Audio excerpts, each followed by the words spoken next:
And welcome back to Rickesh's Creations. Let's talk.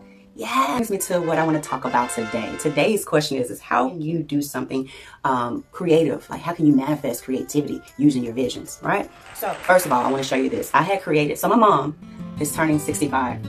And, so she's having a 65th Masquerade ball. She wanted 2 masks made. So I started from scratch with just a vision and I put it to use. So I'm going to show you the masks really quick and then I'm going to jump into the video because I got to mail these off. Okay.